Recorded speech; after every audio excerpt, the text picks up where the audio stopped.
Hello everyone. स्वागत है आपका आपके अपने यूट्यूब चैनल ऑनलाइन आचार्य पर। आज के इस लेक्चर में हम फाइनल अकाउंट के सबसे इम्पोर्टेंट पार्ट एडजस्टमेंट को डिटेल में सीखेंगे, वो भी एग्जांपल्स के साथ। लेकिन उससे पहले अभी तक हमने जो भी स्टेप्स देखा है उसका एक छोटा सा रिवीजन करा देता हूँ। सबसे पहले हमने ट्रेडिंग अकाउंट देखा। ट्रेडिंग अकाउंट के हर एक आइटम्स को हमने डिटेल में देखा है। ट्रेडिंग अकाउंट से हमें gross profit and gross loss मिलेगा। नेक्स्ट हमने प्रॉफिट एंड लॉस अकाउंट भी सीखा है, ये भी हमने डिटेल में ही देखा था। यहां से हमें net profit and net loss मिलेगा। हमने बैलेंस शीट भी डिटेल में पढ़ा है। बैलेंस शीट टैली कैसे होता है ये भी हमने देखा है। Trading account, profit and loss account and balance sheet, इन तीनों को डिटेल में पढ़ने के लिए, डिटेल में समझने के लिए आप हमारे प्रीवियस लेक्चर्स देख सकते हैं। तो आज का लेक्चर स्टार्ट करते हैं। सबसे पहले हम ये देखेंगे कि एडजस्टमेंट होता क्या है। Adjustments of final account. Adjustment means additional information given along with trial balance. जो हम क्वेश्चन सॉल्व करेंगे तो हमें जो ट्रायल बैलेंस दिया रहता है, ट्रायल बैलेंस के साथ में हमें एडिशनल इंफॉर्मेशन या फिर एडजस्टमेंट करके ट्रायल बैलेंस के नीचे दिया रहेगा, जो फाइनल अकाउंट प्रिपेयर करते टाइम हमें ध्यान रखना है। Those transaction which not included in the trial balance, not included in the trial balance but relate to the accounting year. मतलब ऐसे ट्रांजेक्शन एडजस्टमेंट में दिए रहेंगे जो हमने ट्रायल बैलेंस में इंक्लूड नहीं किया है, लेकिन वो हमारे अकाउंटिंग ईयर में आएगा। सेकेंड हमने क्या लिखा है, those transactions which included in the trial balance, which included in the trial balance but do not relate to the accounting year. ये दोनों पॉइंट आपको क्लियर हुआ कि ऐसे ट्रांजेक्शंस जो ट्रायल बैलेंस में इंक्लूड नहीं किए गए हैं लेकिन हमारे अकाउंटिंग ईयर में हमको रिकॉर्ड करना है, और ऐसे ट्रांजेक्शन जो ट्रायल बैलेंस में इंक्लूड किए गए लेकिन हमें वो आइटम्स को अकाउंटिंग ईयर में रिकॉर्ड नहीं करना है। Every adjustment has minimum two effects, minimum two effects. जैसे मैंने आपको ट्रायल बैलेंस एक्सप्लेन करते टाइम बताया था कि ट्रायल बैलेंस हम लोग कहीं भी सिर्फ एक ही जगह पे ट्रांसफर करेंगे, वैसे ही एडजस्टमेंट हम लोग मिनिमम 2 जगह पर ट्रांसफर करेंगे। उसके बाद आता है हिडन एडजस्टमेंट, जिसे हम साइलेंट एडजस्टमेंट भी बोलते हैं। ये क्या होता है, those adjustment which are given in the trial balance. ऐसे एडजस्टमेंट होते हैं जो हमको ट्रायल बैलेंस में दिए रहते हैं। क्वेश्चन सॉल्व करते टाइम ये मैं आपको अच्छे से एक्सप्लेन कर देता हूं। और ये जो हिडन एडजस्टमेंट या फिर साइलेंट एडजस्टमेंट है, ये मैं आपको एक अलग लेक्चर में एक्सप्लेन कर दूंगा। यहाँ पे आप लोग देख सकते हैं मैंने फॉर्मेट ऑलरेडी बना दिया है। फर्स्ट फॉर्मेट ट्रेडिंग अकाउंट का बनाया हुआ है जो फॉर द ईयर एंडेड है। Second profit and loss account. Third हमारा बैलेंस शीट है। पार्टनर्स कैपिटल अकाउंट को मैं आपको अलग से एक्सप्लेन कर दूंगा। हमारा फर्स्ट एडजस्टमेंट है क्लोजिंग स्टॉक। क्लोजिंग स्टॉक में 2 तरह के एडजस्टमेंट आते हैं। यहाँ पे मैंने दोनों के एग्जांपल्स लिख दिए है। Closing stock on 31st March 2019 was valued at ₹20,000 and second लिखा है closing stock is valued at cost price 45,000 while its market price is ₹50,000। यहाँ पे एक ही अमाउंट दिया हुआ है क्लोजिंग स्टॉक का, लेकिन यहाँ पे cost price and market price दोनों दिया है। मैं दोनों के इफेक्ट आपको बता देता हूँ। क्लोजिंग स्टॉक का फर्स्ट इफेक्ट हम ट्रेडिंग अकाउंट के क्रेडिट साइड लिखेंगे। तो ट्रेडिंग अकाउंट है हमारा, यहाँ पे बाय क्लोजिंग स्टॉक कितना अमाउंट दिया है 20,000, तो हम लोग डायरेक्टली इसको आउटर कॉलम में लिखेंगे। ओके, तो इसका सेकेंड इफेक्ट कहां पे आएगा, ये हमारा बैलेंस शीट है, बैलेंस शीट के एसेट साइड। क्लोजिंग स्टॉक कितना अमाउंट दिया है 20,000। ये क्लियर है आपका। Second, closing stock is valued at cost price 45,000 while its market price is 50,000। यहाँ पे क्या दिया है, कॉस्ट एंड मार्केट प्राइस दिया है। एक की वैल्यू 45,000 है, दूसरे की वैल्यू 50,000 है, लेकिन मैंने यहाँ पे लिखा है, ध्यान दीजिए, closing stock is valued at cost price और market price whichever is less. मतलब यहाँ पे हमको कॉस्ट एंड मार्केट प्राइस से मतलब नहीं है, हमको किससे मतलब है, विच एवर इज लेस। तो कॉस्ट प्राइस हमारा 45,000 है, मार्केट प्राइस 50,000 है, दोनों में से कम कौन सा है, विच एवर इज लेस। तो हमारा कॉस्ट प्राइस कितना है, 45,000। अगर ऐसा एडजस्टमेंट आ गया तो हम क्या करेंगे, क्लोजिंग स्टॉक की लिखेंगे, लेकिन वैल्यू किसकी लिखेंगे, 45,000 की। वो भी मैं लिख के बता देता हूं आपको। बाय क्लोजिंग स्टॉक, अगर दो वैल्यू आया तो हम लोग को कौन सा लिखना है, जो कम रहेगा।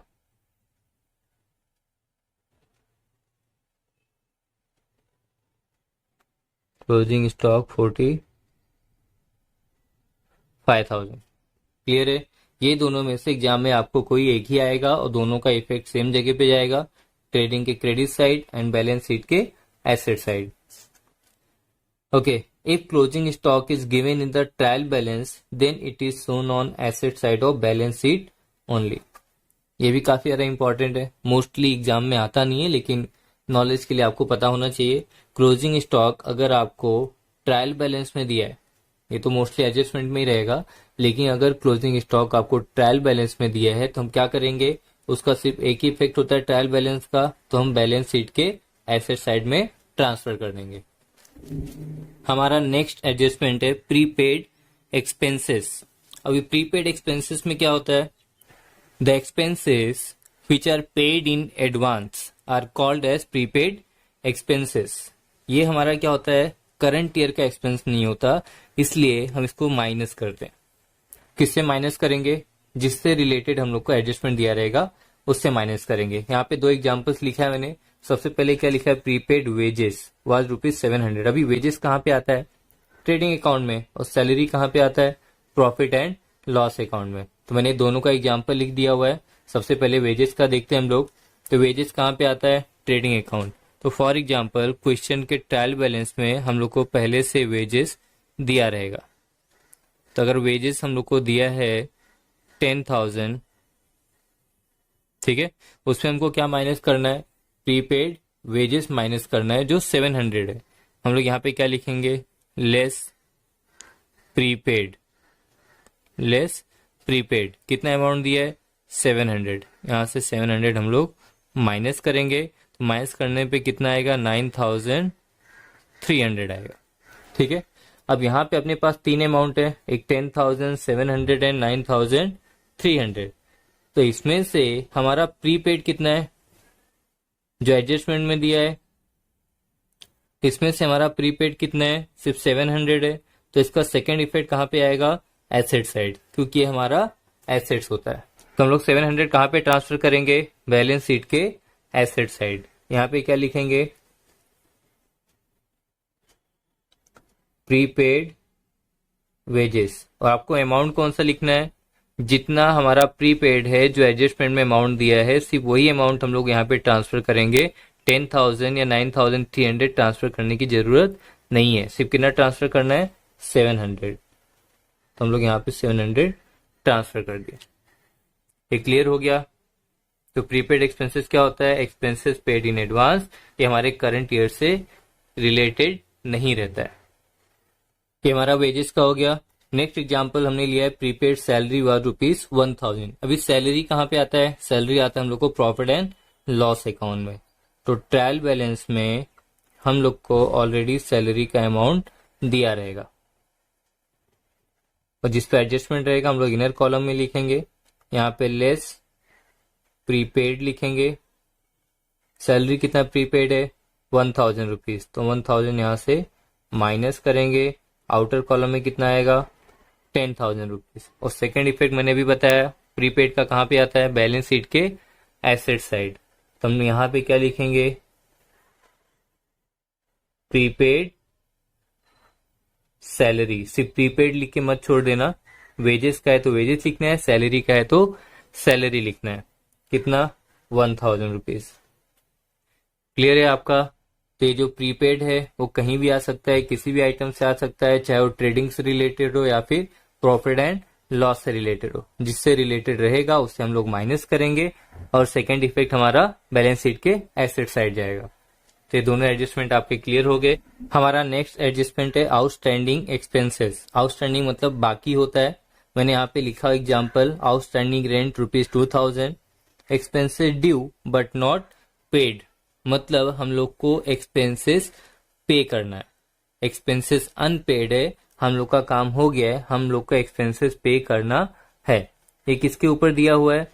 रेंट के ऊपर। तो रेंट कहाँ पे लिखते हैं हम लोग?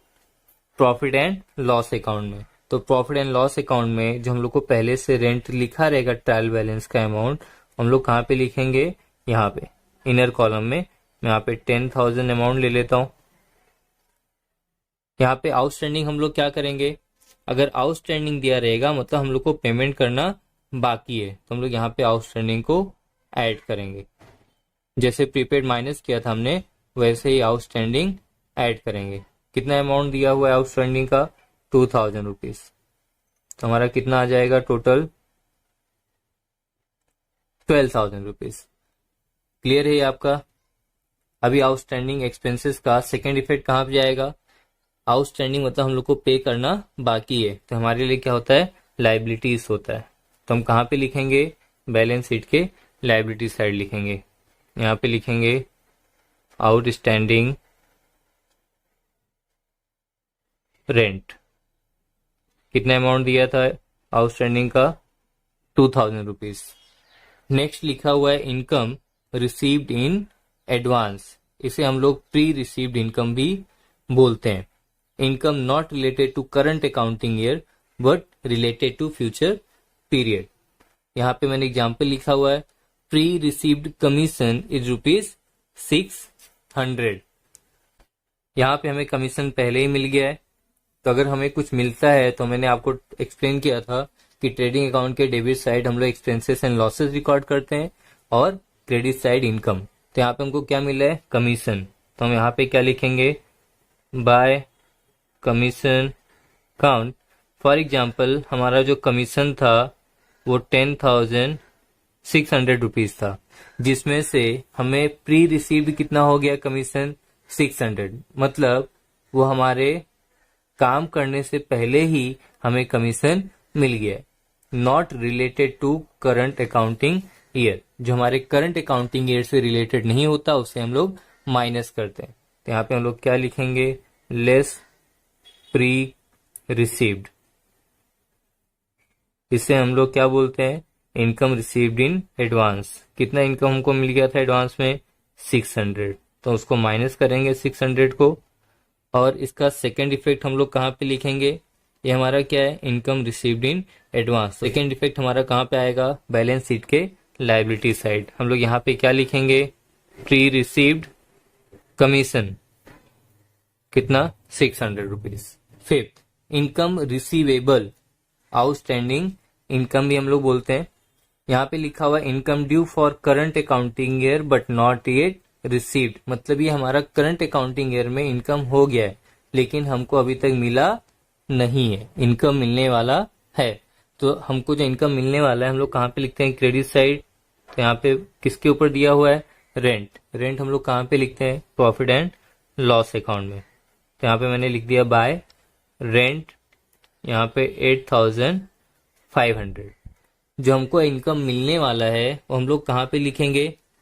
प्रॉफिट एंड लॉस अकाउंट के क्रेडिट साइड रेंट में हम लोग क्या करेंगे? उसको ऐड करेंगे, क्योंकि हमको इनकम मिलने वाला है। तो हम लोग यहाँ पे लिखेंगे क्या?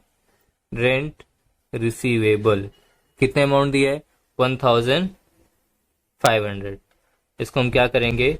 ऐड। कितना अमाउंट आएगा?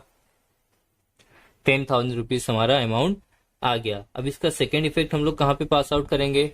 हमको पैसा मिलने वाला है, तो कहाँ पे लिखते हैं? बैलेंस शीट के एसेट साइड। यहाँ पे क्या लिखेंगे हम लोग? Rent receivable. कितना अमाउंट मिलने वाला है? 1,500 रुपीज। नेक्स्ट एडजस्टमेंट हम लोग को दिया है डेप्रिसिएशन। डेप्रिसिएशन हम किस पे चार्ज करते हैं? फिक्स एसेट्स पे। डेप्रिसिएशन मतलब क्या होता है? Reduction in the value of assets. मतलब हमारे एसेट्स की वैल्यू कम होना। मैंने यहाँ पे दो एग्जांपल्स लिया डेप्रिसिएशन का। पहला लिखा हुआ है depreciate building at the rate 10% per annum. ये बिल्डिंग कहाँ पे होता है? एसेट्स में। सबसे पहले हम एसेट्स में लिख देते हैं बिल्डिंग का अमाउंट। यहाँ पे बिल्डिंग लिख दिया है मैंने, कितना 1 लाख लिख देता हूँ। 1 लाख का बिल्डिंग का अमाउंट लिख दिया मैंने। यहाँ पे क्या लिखा हुआ है? Depreciate building at the rate 10%। अभी यहाँ पे बिल्डिंग का अमाउंट कितना है? 1 लाख रुपीज, राइट। हम लोग क्या करेंगे, इसमें से कितना परसेंट बोला है? 10 डिवाइड बाय 100। परसेंटेज निकालते तो हम 100 से डिवाइड करते हैं। यहाँ पे 0 0 कट करेंगे, कितना अमाउंट आएगा? 10,000 रुपीज हमारा अमाउंट आया। तो हमारा डेप्रिसिएशन कितना आ गया 10% बिल्डिंग का? 10,000 रुपीज हमारा डेप्रिसिएशन आ गया। क्लियर है आपका ये? हम लोग क्या करेंगे, यहाँ पे लेस डेप्रिसिएशन लिखेंगे, क्योंकि हमारे एसेट्स की वैल्यू क्या हुई है? 10,000 रुपीज कम हुई है। तो हम 10,000 जब माइनस करेंगे तो हमारा अमाउंट कितना आएगा? 90,000 रुपीज आएगा। अब हमारे एसेट्स की वैल्यू कम हुई है तो हमारा क्या हुआ है? लॉस हुआ है। लॉस हम कहाँ पे लिखते हैं? प्रॉफिट एंड लॉस अकाउंट के डेबिट साइड। यहाँ पे क्या लिखेंगे? टू डेप्रिसिएशन ऑन, किसके ऊपर डेप्रिसिएशन हुआ है हमारा? बिल्डिंग के ऊपर। तो हम लिखेंगे टू डेप्रिसिएशन ऑन बिल्डिंग। कितना अमाउंट है? 10,000। यहाँ पे हमको इसको आउटर कॉलम में लिखना था, हमने आउटर कॉलम में लिखा। Second example, depreciation on machinery ₹2,000। यहाँ पे देखिए मैंने एक बार बिल्डिंग लिया, एक बार मशीनरी लिया है, लेकिन यहाँ पे एक बार परसेंटेज में लिया है और एक बार अमाउंट में। तो एग्जाम में आपको कैसे भी पूछ सकता है, तो दोनों में आपको यहाँ पे एक्सप्लेन कर देता हूँ। परसेंटेज का तो देखा आपने कैसे कैलकुलेट करना है। यहाँ पे मैं मशीनरी लिखता हूँ। मशीनरी कितना ले लेता हूँ? 1,02,000। सिंपल अमाउंट ही लेते हैं जिससे आपको समझ में आ जाए। इसको भी हम क्या करेंगे? माइनस करेंगे। लेस डेप्रिसिएशन, कितना अमाउंट दिया हुआ है? 2,000। तो 2,000 यहाँ से माइनस करेंगे तो कितना अमाउंट आएगा? 1 लाख रुपीज हमारा अमाउंट आएगा। हमारे एसेट की वैल्यू क्या हुई है? कम हुई है। कितना कम हुई है? 2,000 रुपीज। तो हम यहाँ पे क्या लिखेंगे? टू डेप्रिसिएशन ऑन, एसेट्स का नाम क्या था? मशीनरी। कितना? 2,000 रुपीज। नेक्स्ट दिया है interest on investment and interest on loan. Company के लिए या फर्म के लिए क्या होता है? इनकम होता है। और इनकम हम कहाँ पे लिखते हैं? प्रॉफिट एंड लॉस अकाउंट के क्रेडिट साइड। क्लियर है? तो मैं यहाँ पे इसको ट्रांसफर कर देता हूं। बाय इंटरेस्ट ऑन इन्वेस्टमेंट, कितना दिया हुआ अमाउंट? 1,900। एक्रूड मतलब भी आउटस्टैंडिंग ही होता है। तो इंटरेस्ट ऑन इन्वेस्टमेंट या फिर इंटरेस्ट ऑन लोन गिवन, दोनों का एंट्री सेम आएगा जो हमने प्रॉफिट एंड लॉस अकाउंट के क्रेडिट साइड लिख दिया है। अब हम बैलेंस शीट के एसेट्स में लिखते हैं। अभी यहाँ पे बैलेंस शीट के एसेट में हम कैसे लिखेंगे? फॉर एग्जाम्पल हमारे पास अगर पहले से इन्वेस्टमेंट दिया हुआ है, अगर पहले से हमें इन्वेस्टमेंट 80,000 ट्रायल बैलेंस में दिया है, हमें इस पे इंटरेस्ट मिलेगा, तो हम क्या करेंगे? इंटरेस्ट यहाँ पे लिखेंगे और 1,900 इसमें ऐड करेंगे।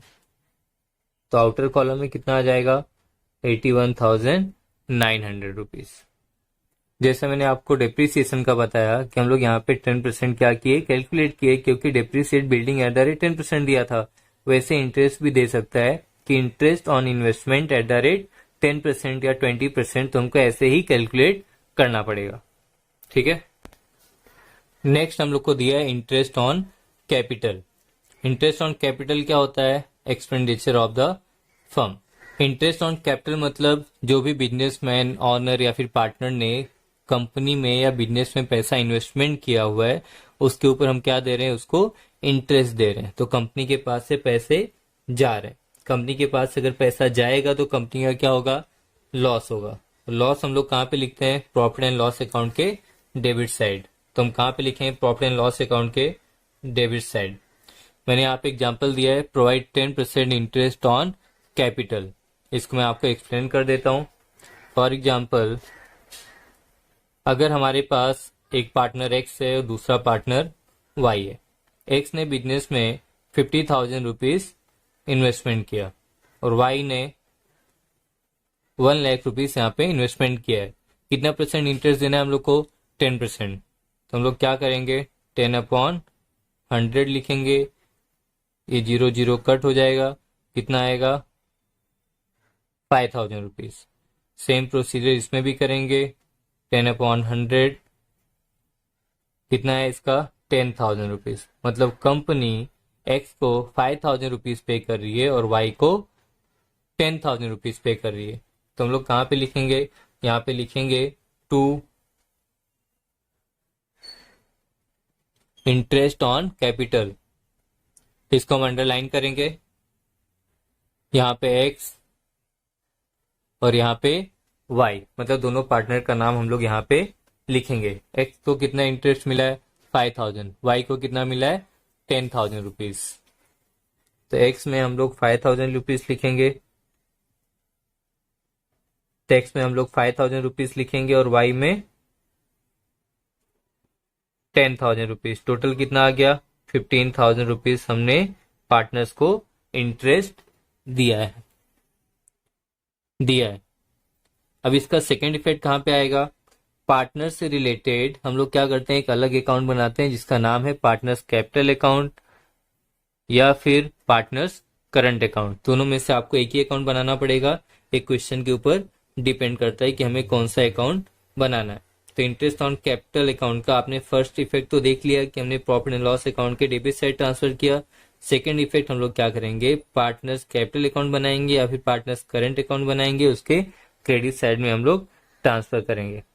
यहाँ पे क्या लिखेंगे, by interest on capital. X को कितना मिला है, 5,000। तो एक्स के कॉलम में 5,000, वाई के कॉलम में 10,000 रुपीज।